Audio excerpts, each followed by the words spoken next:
Dialogue تو اب پاکستان کے عوام کے ساتھ ہوگا اور ہو رہا ہے, اور اتنا اچھا ڈائلاگ ہو رہا ہے کہ جو بھی فورسز ہیں, جو بھی جعلی حکومت ہے, یہ سب گھبرائے ہوئے ہیں, اور اتنا گھبرائے ہوئے ہیں کہ ان کو سمجھ نہیں آ رہی کہ کیسے رسپونڈ کریں, اور اس گھبراہٹ میں وہ اس قسم کے بلنڈرز کر رہے ہیں کہ عقل حیران ہو جاتی ہے. تو میرا ڈائلاگ جو ہے اب پاکستان کے عوام کے ساتھ ہوگا. لیکن یہ تمام سٹیک ہولڈرز بھی تو ہیں, تو آگے بات کیسے بڑھے گی اگر آپ سٹیک ہولڈرز کے ساتھ نہیں بیٹھیں گے؟ سب سے بڑے عوام ہیں, جو عوام کہے گی لوگوں کو وہ کرنا پڑے گا. آپ کو کیا لگتا ہے آپ کی اس سارے بیانیے کا انجام کیا ہوگا؟ اس سارے بیانیے کا انشاءاللہ انجام جو آپ دیکھ رہی ہیں وہ ہوگا کہ ملک کے ایک کونے سے دوسرے کونے تک حق اور سچ کی آواز آئے گی, آئین اور قانون کی آواز آئے گی, اور اس ملک میں انشاءاللہ تعالی آئین کی حکمرانی ہوگی. آپ حکومت کے خاتمے کی بات کرتی ہیں, تو حکومت کا خاتمہ کیسے کریں گی؟ کوئی آئینی طریقہ, غیر آئینی طریقہ, غیر آئینی طریقہ تو نہیں ہو سکتا. کیا آپ دیکھیں جو حکومت جس طرح چل رہی ہے, یہ حکومت چل ہی نہیں سکتی اس طرح. کس طرح چلے گی؟ اکانومی کا حال دیکھ لیں آپ, کسی بھی شعبے کو اٹھا کے دیکھ لیں, اکانومی کا دیکھ لیں, گورننس دیکھ لیں, فارن پالیسی دیکھ لیں, لا اینڈ آرڈر سچویشن دیکھ لیں, ہر طرح سے یہ گورنمنٹ ایک ایبسولوٹ اور کمپلیٹ فیلئر ہے. یہ روپے کی قیمت بھی کچھ مستحکم ہو رہی ہے, پچھلے کچھ دنوں میں ہم نے ٹرینڈ دیکھا, سونے کی قیمت بھی کم آئی ہے. اگر معاشی صورتحال ڈالر ہو گیا اور اس کے بعد جب 195 کا ہو جائے گا تو یہ مستحکم ہو جائے گا. اگر معاشی صورتحال بہتری کی طرف جاتی ہے, مستحکم وہ ہوتی ہے کہ جب 5 سال 99 پہ ڈالر رہے. اگر معاشی صورتحال بہتر ہوتی ہے مریم, تو آپ کو کیا لگتا ہے کہ لوگوں کو آپ گورننس کے ایشو پہ کنونس کر پائیں گے کہ وہ باہر نکلیں؟ معاشی صورتحال ان نالائکوں کے ہاتھوں تو بہتر نہیں ہو سکتی, اور اگر بہتری کی کوئی بھی گنجائش ہوتی تو 2.5 سال میں یہ حال نہ ہو جاتا. آپ کو مائنس عمران خان موجودہ حکومت قبول ہوگی, یا آپ ان سے بات چیت کے لیے تیار ہوں گی؟ یہ دیکھا جائے گا, یہ دیکھا جائے گا. لیکن میں یہ سمجھتی ہوں کہ یہ حکومت پوری کی پوری جعلی حکومت ہے, یہ سلیکٹڈ حکومت ہے, اس کے ساتھ بات کرنا گناہ ہے. عمران خان ہو یا اس کی پارٹی میں سے کوئی دوسرا شخص ہو, وہ دیکھا جائے گا. میں ابھی اس کے اوپر کوئی حتمی بات نہیں کر سکتی. اگر ملک کو بحران سے نکالنے کے لیے آپ کو فوج کے ساتھ بیٹھنا پڑے تو آپ بیٹھیں گی؟ اس ملک کو بحران سے نکالنے کے لیے میں یہ سمجھتی ہوں کہ اس حکومت کو پہلے گھر جانا ہوگا. عمران خان کو گھر جانا ہوگا. عمران خان کو یا حکومت کو؟ عمران خان اور حکومت کو گھر جانا ہوگا. اس ملک کو بحران سے نکالنے کے لیے اگر کوئی طریقہ ہے وہ ایک ہی ہے کہ یہ جعلی حکومت اپنے گھر جائے اور فری اینڈ فیئر الیکشنز ہوں اور عوام کی نمائندہ حکومت آئے. کیسے گھر جائے؟ میں یہی پوچھنا چاہ رہی ہوں کہ اسٹریٹ ایجیٹیشن ہے یا نہیں. دیکھیں آپ یہ دیکھیں کہ یہ حکومت چل ہی نہیں سکتی, اب یہ نہیں چل سکتی کیونکہ عوام رو رہی ہے, بلک رہی ہے, روٹی کے لیے ترس رہی ہے, اور روز مہنگائی ہو رہی ہے. ہر جگہ پہ آپ فیلئر ہیں, فیلئر. پوری دنیا میں آپ نے پاکستان کا تماشا بنا کے رکھ دیا, اور آج لوگ کہہ رہے ہیں.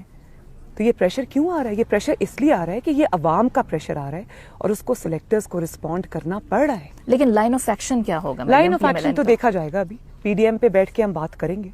آپ کے فادر بھی ٹروتھ اینڈ ریکنسیلیشن کمیشن کی بات کرتے ہیں, تو وہ اس کو بھی پورا کرنے کے لیے آخر آپ کو اسٹیک ہولڈرز کے ساتھ بیٹھنا تو پڑے گا. تو یہ جو سیاسی ٹیمپریچر ہے, اس کے لیے پہلے اس جعلی حکومت کو گھر جانا ہوگا. اور اگین عمران خان سمیت پی ٹی آئی کی حکومت کا آپ کہتے ہیں؟ بالکل بالکل. تو وہ آپ کو کیا لگتا ہے کس طرح گھر جائے گی؟ اس کا کوئی بھی طریقہ ہو سکتا ہے. لوگ ان کو رہنے نہیں دیں گے. آپ دیکھ رہے ہیں کہ جلسوں میں کس طرح لوگ آ رہے ہیں. اس جو پی ڈی ایم کی عوامی موومنٹ ہے اس کو لوگ کس طرح رسپونڈ کر رہے ہیں. تو وہ پی ڈی ایم کے اندر, اور جو پی ڈی ایم کے جو قائدین ہیں ان کا جو نیریٹو ہے, چاہے وہ میاں صاحب ہوں یا وہ کوئی اور ہو, وہ اس کے اندر اپنی ریلیف دیکھ رہے ہیں. اور انشاءاللہ تعالی اس عوامی سیلاب کے آگے یہ کھڑے نہیں ہو سکتے, اور ان کو گھر جانا پڑے گا. طریقہ کوئی بھی ہو, کل ہو, پرسوں ہو, 1 مہینے بعد ہو, ان کو گھر جانا پڑے گا انشاءاللہ تعالی. آپ کو لگتا ہے بلاول آپ کی ہیلپ کر سکتے ہیں؟ اس میں بہت سارے آپشنز ہیں, کھلے ہمارے آپشنز. ہم دیکھیں گے ہم کیا راستہ اختیار. کچھ اس طرح کی خبریں بھی آ رہی ہیں کہ اسٹیبلشمنٹ از ریڈی کہ وہ بات چیت کرے. ہاں, یہ خبریں آ رہی ہیں. آپ کے پاس ایسا کوئی رابطہ ہوا؟ میرے ارد گرد لوگوں سے بہت سارے ایسے رابطے ہوئے, تو آپ سے ڈائریکٹلی نہیں. آپ ان پہ سیریس تھاٹس آپ کی ہیں پی ڈی ایم کے پلیٹ فارم سے بھی اور پی ایم ایل این سے بھی؟ میں نے آپ کو اپنی تھاٹ بتا دی ہے کہ میں کسی بھی ادارے کے خلاف نہیں ہوں. میں صرف یہ سمجھتی ہوں کہ اگر ہم نے آگے بڑھنا ہے تو اس حکومت کو اور اس عمران خان کو گھر جانا ہوگا. بلاول نے کہا کہ پی ڈی ایم کے پلیٹ فارم پہ بھی جو پارٹیز ہیں وہ بیک فٹ پہ جائیں اور بات چیت سے ایک جمہوری طریقے سے مسائل کا حل نکالیں تاکہ ملک بھی مزید بحران کا شکار نہ ہو. آپ اگری کرتی ہیں اور آپ تیار ہیں کہ ہم بیک فٹ پہ جائیں؟ بلاول سے میری کل ملاقات ہوئی, انہوں نے تو ایسی کوئی بات نہیں کی. انہوں نے ہمارے انٹرویو میں بولا کہ بجائے اس کے کہ ایکسٹریم پوزیشن لی جائے, بات چیت کی جائے. دیکھیے, بلاول کی اپنی جماعت ہے, ان کی ایک اپنی سوچ ہے, ان کی اپنی کنسیڈریشنز ہیں. مسلم لیگ نون کی اپنی سوچ ہے, مسلم لیگ نون کی اپنی ایکسپیرینسز ہیں, جو کہ میاں صاحب 3 دفعہ پرائم منسٹر رہے ہیں, اور اس دفعہ ان کو جو مشکلات پیش آئیں, جس طرح ان کے ساتھ سلوک کیا گیا, وہ پوری قوم کے سامنے ہے.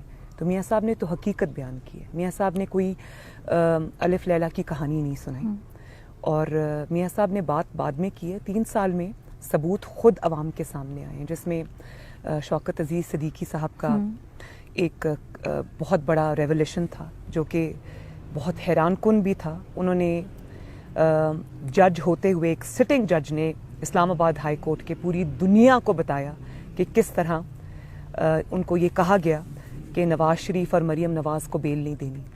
اسی طرح جج ارشد ملک کے ریولیشنز آپ کے سامنے ہیں. اسی طرح ڈان لیگز کی حقیقت آپ کے سامنے ہے کہ جب آپ ایک چیف کو ایکسٹینشن نہیں دیتے تو وہ ڈان لیگز جیسی ایک جعلی اور بالکل جھوٹ پہ مبنی ایک چیز کھڑی کر دیتے ہیں. لیکن دوسرے چیف کو ایکسٹینشن دی.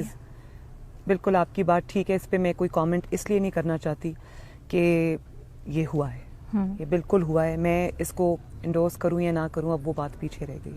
اس کی حقیقت بھی انشاءاللہ ایک دن عوام کے سامنے آئے گی. تو عمران خان نہ ہو تو مریم نواز فوج کے ساتھ بھی بات کرنے کو تیار ہے. فوج میرا ادارہ ہے, لیکن میں بات ضرور ہم کریں گے, لیکن آئین کے دائرہ کار میں رہ کے. اور وہ اگر کوئی اپنی کریز سے باہر نکلنے کی کھیلنے کی کوشش کرے گا, اور وہ آئینی ڈومین جو آئین نے وضع کر دی ہے, جو پاکستان کے کانسٹیٹیوشن میں انشرائنڈ ہے, اور وہ بات عوام کے سامنے ہوگی. چھپ چھپا کے کوئی بات نہیں ہوگی, کسی سے نہیں ہوگی.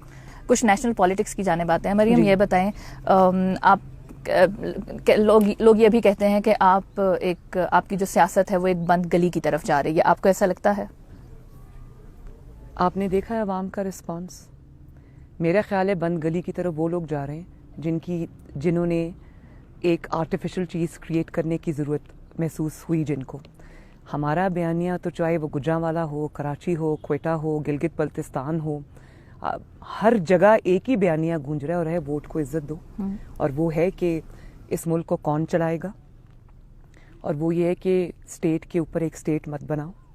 اور وہ کیونکہ وہ صرف ایک بیانیہ نہیں ہے, اس کا عملی مظاہرہ, اس کا ثبوت عوام نے خود دیکھ لیا جگہ جگہ. تو اب یہ بند گلی نہیں ہے, اب یہی راستہ ہے. یہ کسی بند گلی کی طرف نہیں جا رہا, بلکہ یہ آئین اور قانون اور اس کے سپریمیسی کی طرف یہ راستہ جا رہا ہے, اور یہی راستہ ہے. آپ کے ناقدین یہ بھی کہتے ہیں کہ آپ کی جو جلسوں میں آپ کی تقاریر ہوتی ہیں اس میں آپ کا فوکس, آپ بات کرتی ہیں عوامی مسائل پر بھی, لیکن آپ کا زیادہ فوکس جو ہوتا ہے وہ آپ کی اپنی ذات یا آپ کے والد کی ذات یا عمران خان پہ تنقید پر زیادہ فوکس ہوتا ہے. آپ اس تاثر کے بارے میں آپ کیا کہتی ہیں؟ دیکھیں, جب میں کہیں جاؤں گی اور مجھے ہر جگہ نواز شریف کی سپورٹ نظر آئے گی, اس کے کیے ہوئے کام نظر آئیں گے, اور انہی کا بیانیہ سننے لوگ آئے ہوئے ہیں, انہی کے بیانیوں کو پاکستان رسپونڈ کر رہا ہے, تو وہ بات تو مجھے کرنی پڑے گی, کیونکہ نواز شریف اس بات کو ریپرزینٹ کر رہا ہے جو پاکستان کے عوام سننا چاہتے ہیں. تو اگر میں ان کو وہ بات نہیں سناؤں گی